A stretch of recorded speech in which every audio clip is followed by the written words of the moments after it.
Hey YouTubers, and welcome back to another episode here on ESGNet, and this is Madden 17 Pittsburgh Steelers franchises episode 47, as we are in the wild card weekend here, and wild card ND, as we are now going to be of course it's our bye week. We went 16-0 for the regular season, and we're very proud of that, but we know that the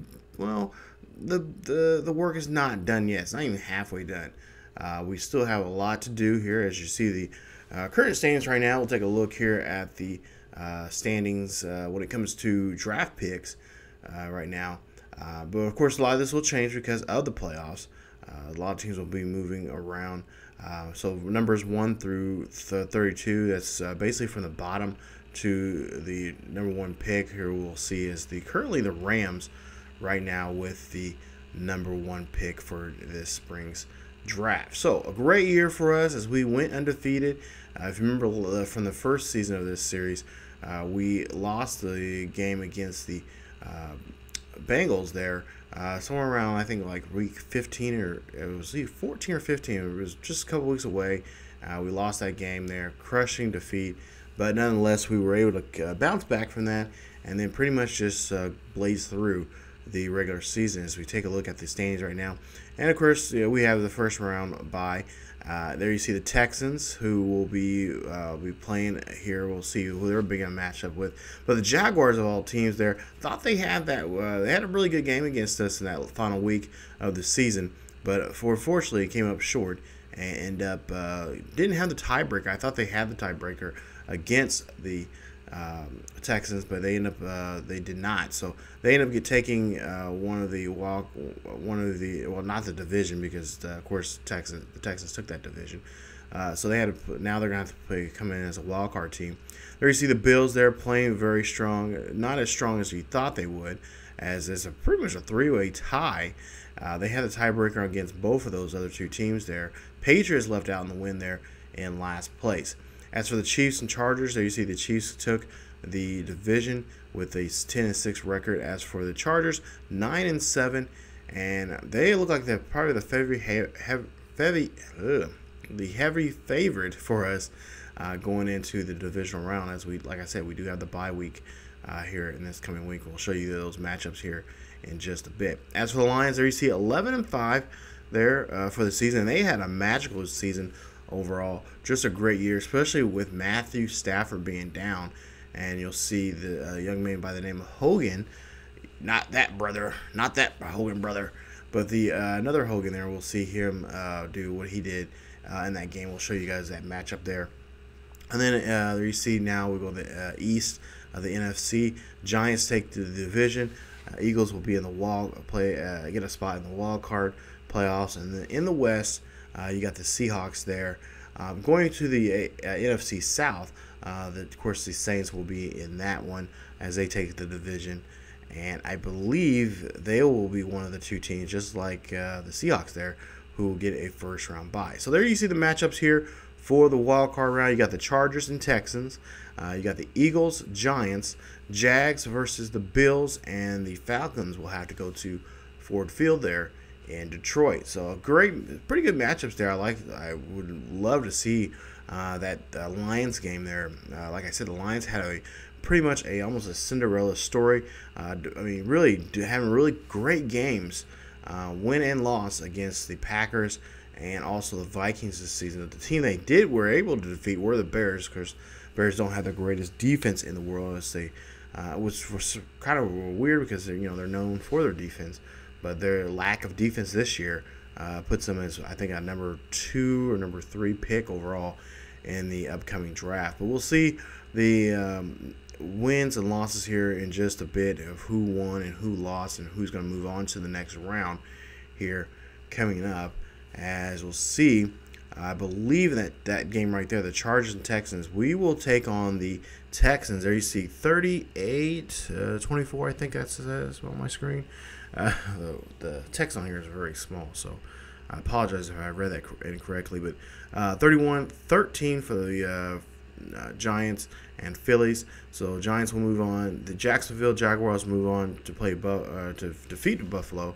there, 24-21, and Atlanta, whoa, will come out of nowhere and defeat the Lions 31-7. So we'll see those numbers here. As I was talking about the young man named Hogan, the quarterback for the Lions, who is, I believe, their second, no, I think that he's their third string quarterback, who really did a great job there, doing what he did this season with that team. Actually, no, second string quarterback here, actually.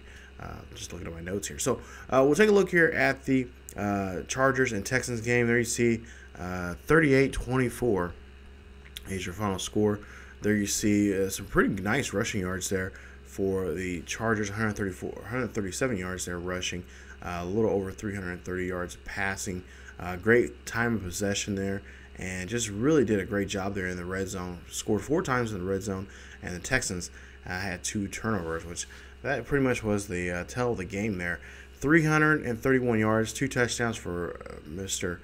Rivers. Completed 67% of his passes, so 25 of 37.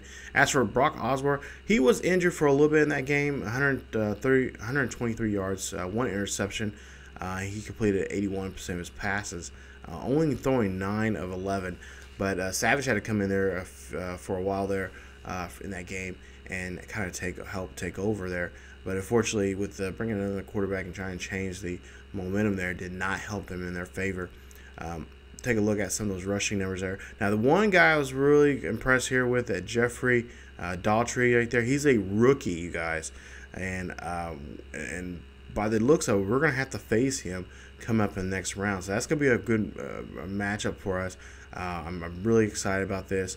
There you see 7 receptions, just a little over 100, almost just 120 yards, 119 there. And with 2 touchdowns. So that's going to be a guy that we're going to have to really focus on defense. Of course, when we're defensively, we're going to have to watch out for him with their offense. Defensively, we got guys like rookie there, Baber. Also, there's a Manti Tachu right there. Got 2 sacks in the game. One of the cornerstones of that defense there. And we'll talk more about that later on here. Of course, Melvin Ingram there, another great defensive star. And then, of course, Casey Hayward there. He has an interception there. So that is going to be something that we're going to have to watch out for, because that's been a Achilles heel for us here this season when it comes to the passing game here. There's been times that Ben has not been doing a great job there reading, and with great middle linebackers and outside linebackers that we have, or that they have, I should say, that is going to be definitely going to be something that we're going to have to watch out for, and definitely take our time, really try to utilize that running game. And it kind of is ironic because now we don't have Bell with us. That's going to be, again, that's going to be an issue because Cobb has taken over that running back position this season, but there's been times that he has not been that great, and then we've had to depend on Ben throwing a lot. So if we do have to depend on throwing with Ben, then hopefully we can have some good protection there for us. Take a look at the Eagles and Giants game. Of course, these two teams see each other twice a year, and again, they're going to see each other in the postseason, as the Giants will win this one. There you see Eli Manning, 4 touchdowns, 237 yards there. Nice game there, no interceptions from him, and just overall, just a beautiful played game there from him. Brandon Whitlock for the Eagles there, over 100 yards there in the game, 14 carries, 1 touchdown there for him. And then, of course, receiving there, Odell Beckham Jr., 2 touchdowns, 6 receptions, 73 yards there. Awesome game there from him. And honestly, would you expect really from his play that he has been in here, and the last the few short years that he's been in the league, just tearing it up once again.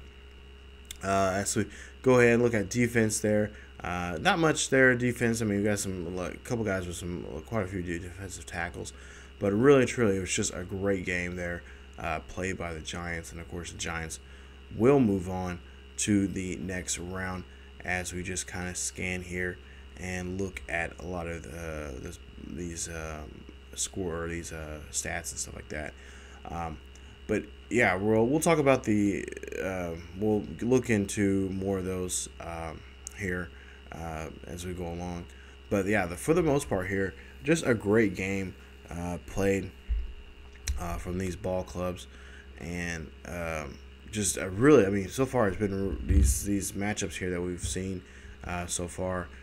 Just like this one, this was a close one right here, and I was really hoping that the Buffalo Bills would make it to the next round, because this is a team that the Jaguars we just recently played, and it was kind of one of those teams that I really thought they were going to do something to us. At times they did. I mean, for the first half there in that game, we played against them in Week 17. They did do some damage. You see Blake Bortles 312, no touchdowns, no interceptions. So really not much from him that day. He did. I mean, 65% of his passes were completed, but it really came from the running game here, which you'll see just here in a bit. Not a big day for the running game, but enough to get them and for touchdowns and stuff. There you see Chris Ivory had 2 touchdowns there, under 50 yards really in that game. He had 9 carries for 32 yards for him, and then of course Blake Bortles had a rushing touchdown, 4 carries of 7 yards. So really a lot of help through the air, moving the ball, throwing 300 yards, but not to the point where it helped them score anything. So they were able to score there on the ground. And then, of course, you see there they got that one touchdown reception there for from Lemon there for the Buffalo Bills. But my heart, I was really hoping that they wouldn't move on.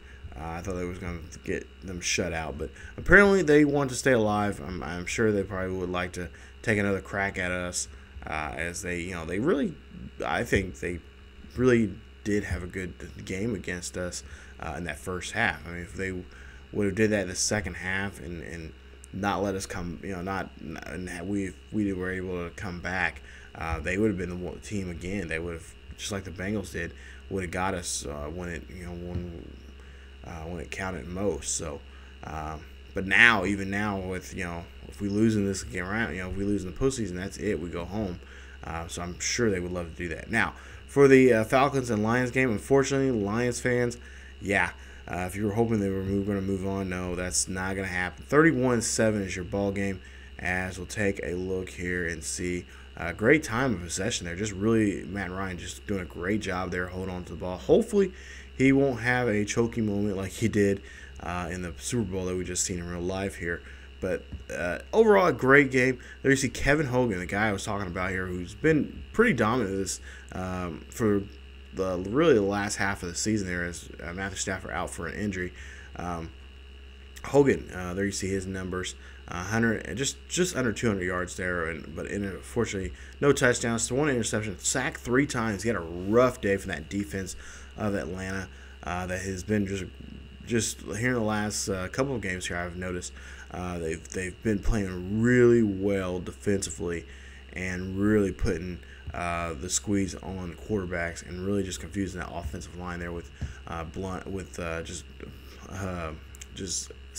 blitzes and just all kinds of things, just throwing everything at them, just pretty much everything but the kitchen sink. So, again, it's one of those teams that we're going to have to, kind of keep an eye out for as we go along here in the postseason, as we try to get deeper and deeper into it, because this could be a team that they can go. Especially, I can't wait to see how they're going to play against. I believe they'll be facing Seattle in the next round there. So Seattle is the best team in the NFC, and we'll see how that matches up with their defense.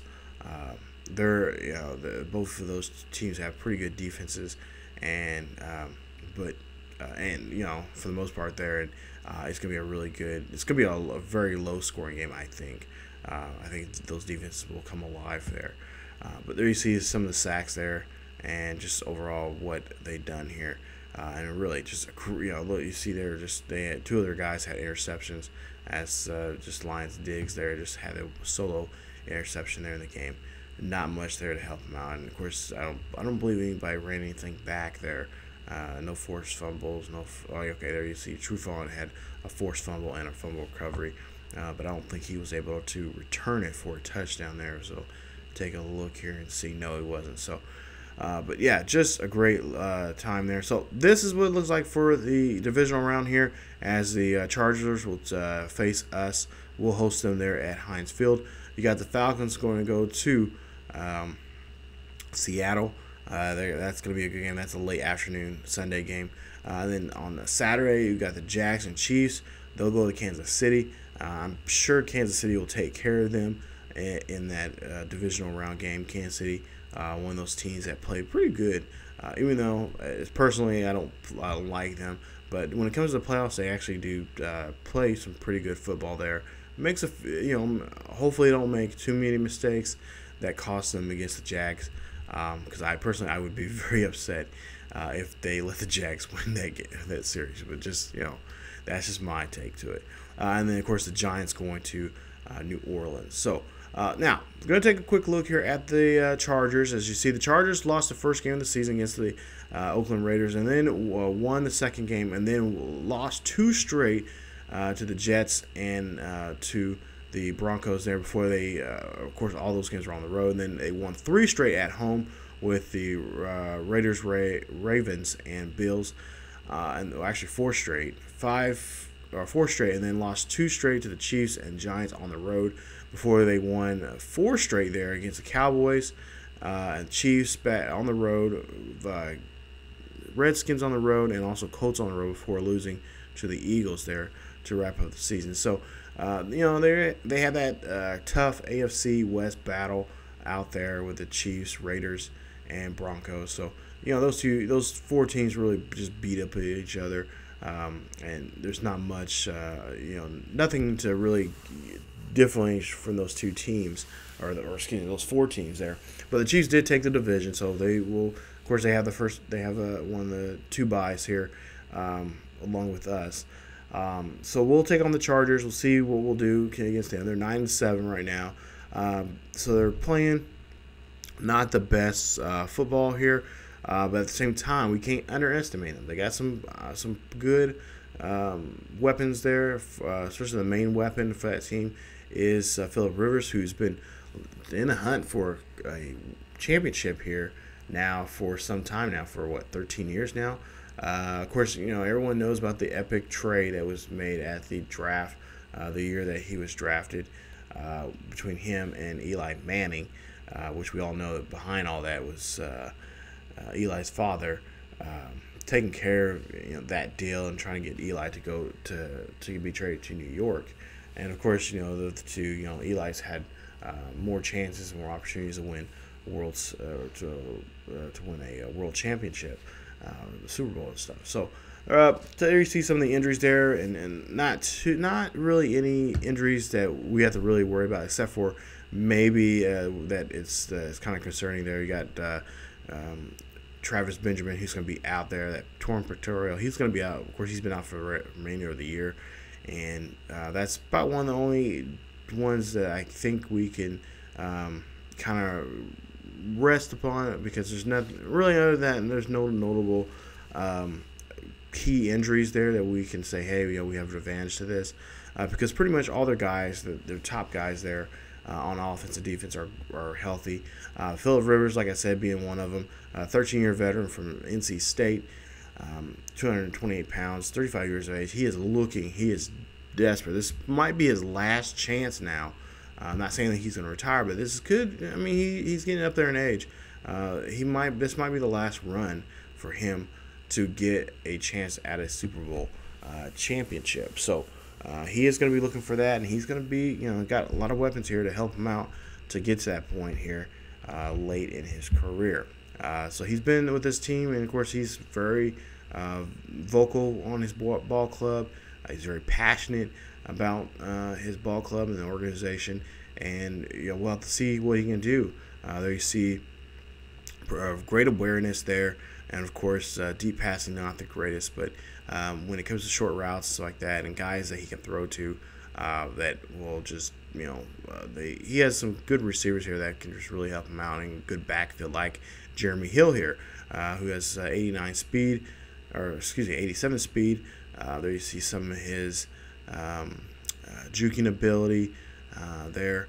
Also stiff arm, trucking there. So I mean, just overall some really good attributes there for him in the backfield there. And he's definitely going to be that 1-2 punch there that we're going to be really I'm really concerned about in the running game, because here they've been using a kind of a 2-back system with him and Gordon, who you'll see just here in a bit. Those two are just a great 1-2 punch when it comes to their offensive line, getting the ball through there, and just I mean, what can you say? These guys are going to be running amok on us if one's not on the field and the other one is, or in some cases both of them could be on the field there. One is could be playing a halfback, and one could play fullback, or halfback and fullback, and switch off in formations and stuff. So at least that's what we've seen in game footage there here in the last couple of weeks here, especially that run they had there when they won, I think, 4 straight or so. So the running game's been good live. Not big numbers when it comes to the running game with Melvin either, like with Hill, but they could definitely they'll definitely have us running there. If it comes to especially in today's game, in this situation with us not having Bell and Bell being injured, this could be a very damaging thing to us defensively there, that we can end up being in some serious trouble going down the road here. Now we'll go ahead and we'll see. We'll take a look at Keenan Allen, one of their top wide receivers here, a 4-year man from California, 25 years of age, 6'2", 211 pounds. Decent speed there, not a breakaway speed there. Of course, we got a lot of corners and safeties there that we can match him up with.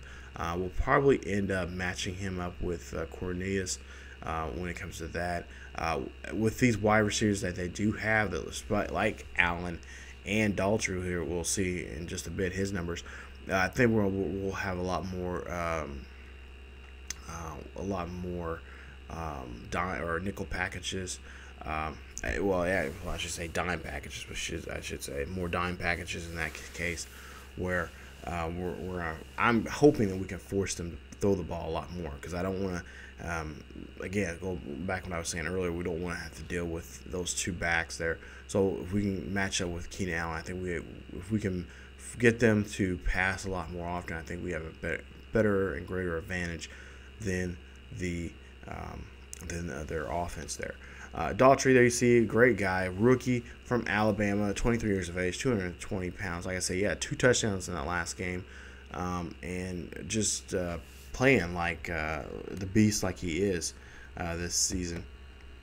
And going into all of that here, I believe Daltrey, 52 receptions for the season, 643 yards, 5 touchdowns there for him. So not a great year for a rookie.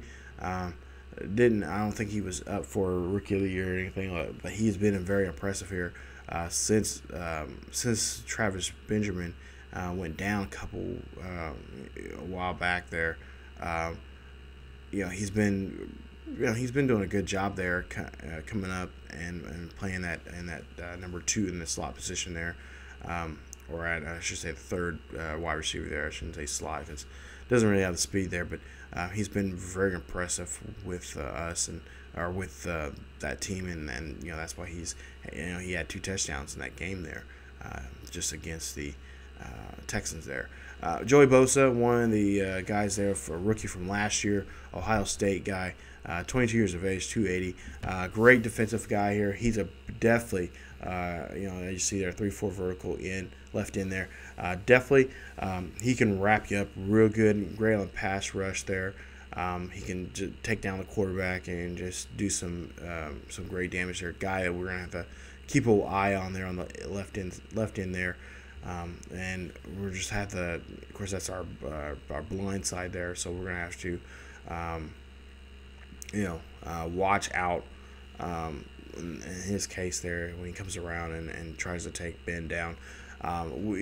One of my things is we got a couple guys, one guy in particular that we are going to be worried about on the offensive line there, that we're gonna have to. I think I may have to swap him out. I can't think of his name now. I think I yelled about him in a couple episodes there.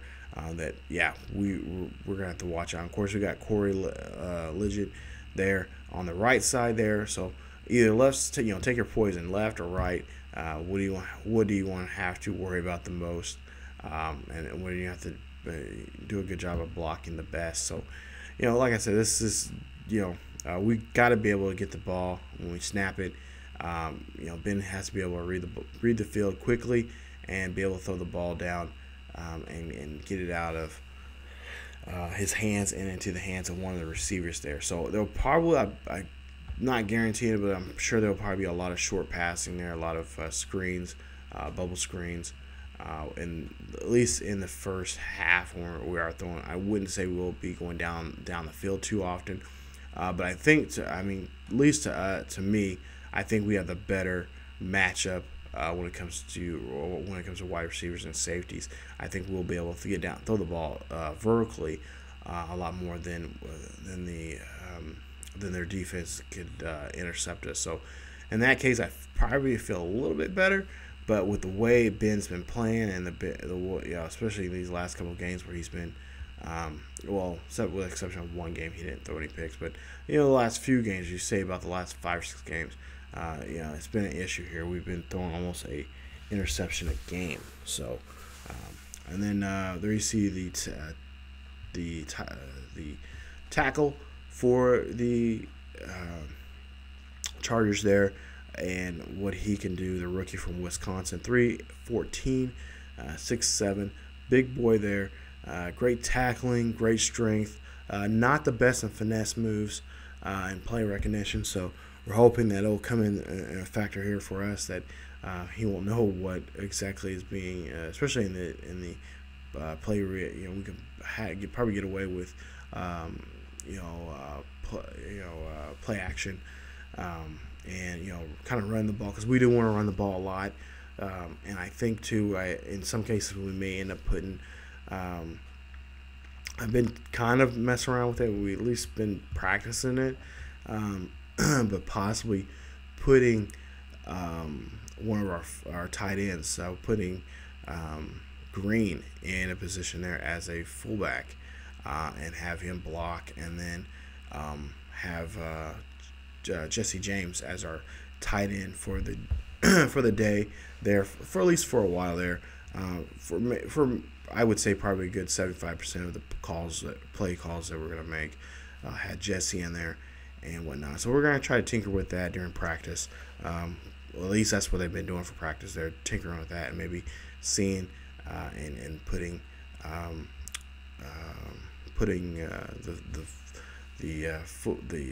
the first string tight end, which would be Ladarius Green, putting him as a as a guy that we can have there as our fullback. Maybe even play a little bit of running back there. So don't be surprised if you see him in those situations there, because he is a great guy. He can, I think his trucking numbers are pretty decent there, where we can get away with that.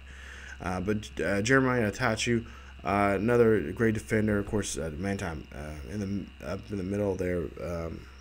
I won't forget Theo, Manti Theo, another great young defensive guy there who can does a great job there, reading the middle there. This season, interception wise, he only had 1 interception for the whole season there, so I guess not too concerned. But tackles there, he will be. He is one of those guys that will be up on tackles. He had 98 solo tackles, 131 tackles in all for the season. So he's definitely a guy that can get to the ball quickly and be a part of those tackles there to shut down guys. So throwing up the middle there, that's gonna be something, like I said, we're gonna have to try to throw a lot more off to the left, to the right. If we do throw up in the middle, it's gonna have to be very quick. No curls, nothing like that. Just something just to be able to throw and then just try to get up the field. So, and then of course Casey Hayward, one of the guys that we're going to watch out for defensively, going if we try to go in the secondary there. One of the pillars there for their secondaries and that on that team and then a club. There you see 98 speed, and of course great play recognition. Not the greatest, but decent there. And then also to the press there. He's a great press runner and a great zone defender. So he is definitely one of those guys. So in some cases, I'm hoping we'll try to get him to play more man-to-man than he does on the zone, because he is definitely a shark if need be when it comes to playing those zones. So that is your look at the going into the divisional round, and hopefully, again, like I said, we can get this going here as we'll take on the 9-7 Chargers. We'll be hosting them against our 16-0 record. And again, remember, win or go home. That's it. We lose this. This is it. And will we feel accomplished? Yeah. I mean, we didn't. Our job is to, our main purpose was to try to get back to the Super Bowl, and that's where our goal is. Going 16-0 is nice and great, but our main goal is to win a Super Bowl. So if we come up short, hey, we got to look and see what we need to get done. And like I said, I already got an idea of what some things we need to do for the team, but we'll have to go. We'll see what we can do there. In the time being, but we're gonna stay hopeful. We're gonna stay positive. I think it's gonna be a really interesting game. It's gonna be a really fun game, and we just hope we're on the better end of it. So thank you guys so much for checking us out here today, here on Madden 17 Pittsburgh Steelers franchise here, episode 47, and looking at the wild card round. Get ready for the divisional round. We'll see that coming up here in just about a day or two here on the channel. If you guys enjoyed the video, please leave a like. Also, don't forget to subscribe here onto the channel for more Madden 17 franchise. Also, follow us on Facebook, Twitter, and Tumblr. Links are down below in the description. Check us out there for the latest news and events going on here on the channel, and what is going on. Also, latest news on sports gaming and sports in general. Thank you guys so much for watching, and as always, keep yourselves each other healthy, and I will see you guys next time.